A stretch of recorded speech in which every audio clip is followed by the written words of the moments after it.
हर्ट्जबर्ग motivation hygiene theory. अब नाम से ही समझ में आ रहा है कि जो थ्योरी है वो मोटिवेशन की थ्योरी है और हर्ट्जबर्ग नाम के पर्सन ने दी है। So the first point is developed by Frederick Herzberg. जो हर्ट्जबर्ग है इनका पूरा नाम क्या है? फ्रेडरिक हर्ट्जबर्ग, जिन्होंने ये मोटिवेशन की हाइजीन थ्योरी दी है। So the second point is also called two factor theory. हम इस थ्योरी को टू फैक्टर थ्योरी के नाम से भी जानते हैं बिकॉज ऑफ, क्योंकि इन्होंने दो फैक्टर्स दिए हैं और वो टू फैक्टर्स हमारे हाइजीन फैक्टर्स और मोटिवेशनल फैक्टर्स। इनकी हम बाद में बात करते हैं, पहले डिस्कस करते हैं ऊपर वाले पॉइंट।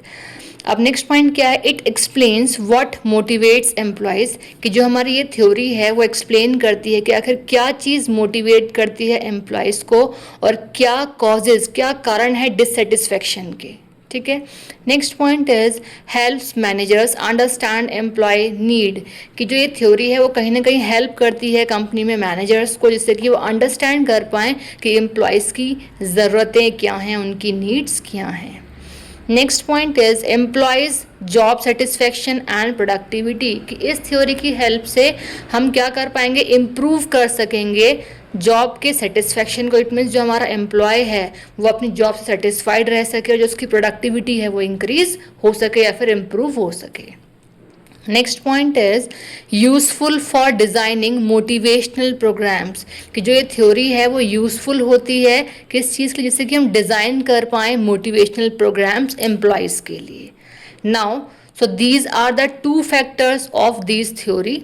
ठीक है। अब वो दो फैक्टर्स हमारे क्या हैं? एक तो है हमारा हाइजीन फैक्टर और दूसरा है हमारा मोटिवेशनल फैक्टर्स। ठीक है।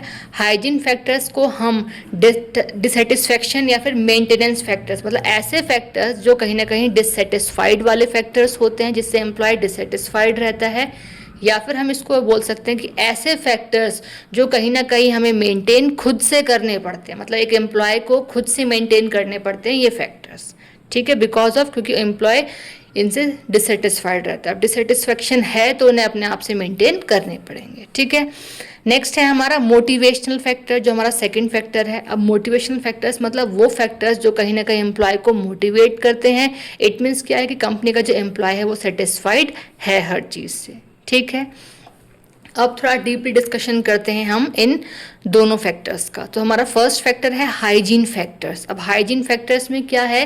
दीज डू नॉट मोटिवेट, जो हमारे हाइजीन फैक्टर्स होते हैं वो एम्प्लॉय को मोटिवेट नहीं करते, but their absence causes dissatisfaction. But जो इनके जो अब्सेंस होती है, जो भी इसके पॉइंट्स हैं हाइजीन फैक्टर्स के आगे डिस्कस करेंगे, तो जो हमारे but the absence causes dissatisfaction की, जो इसकी अब्सेंस होती है हाइजीन फैक्टर्स की, वो रीज़न होते हैं डिससेटिस्फैक्शन के, कि एम्प्लॉय डिससेटिस्फाइड हो जाता है। ठीक है।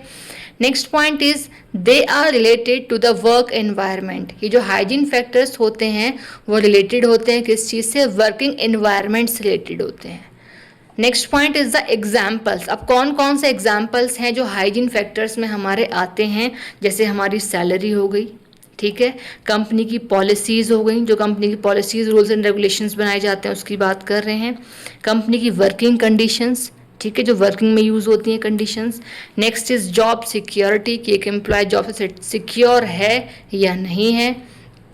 Next point is relationship with colleagues, की जो हमारे कलीग्स होते हैं उन कलीग्स के साथ हमारा रिलेशनशिप कैसा है। तो ये सारी ऐसी कंडीशन है कि इफ़ दीज आर पुअर, अगर ये गलत हैं, नेगेटिव हैं, तो हमारा जो एम्प्लॉय होता है वो डिससेटिस्फाइड रहता है। बट अगर ये सारी कंडीशंस जो हैं गुड हैं, अच्छी हैं, तो हमारा जो कंपनी का एम्प्लॉयज़ होगा वो क्या रहेगा?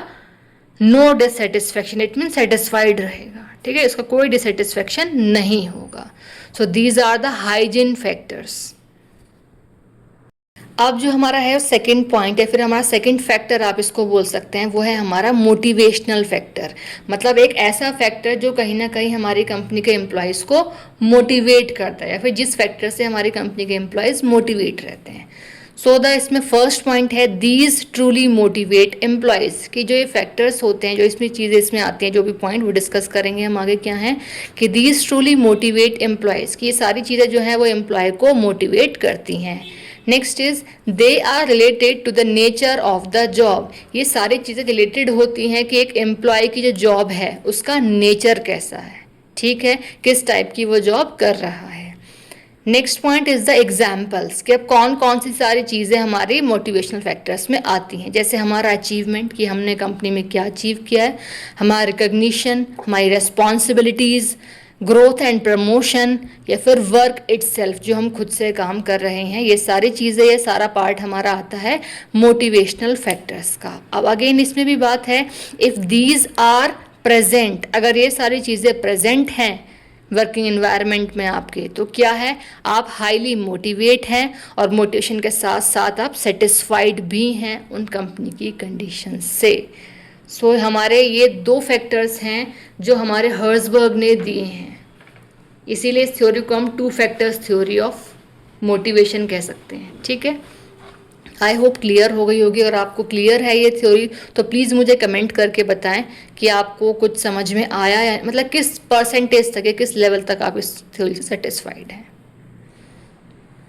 स्पेशली उनकी बात कर रही हूँ जो वर्किंग एनवायरनमेंट में है, इट मीन्स जो अभी करेंटली बेसिस पे जॉब कर रहे हैं।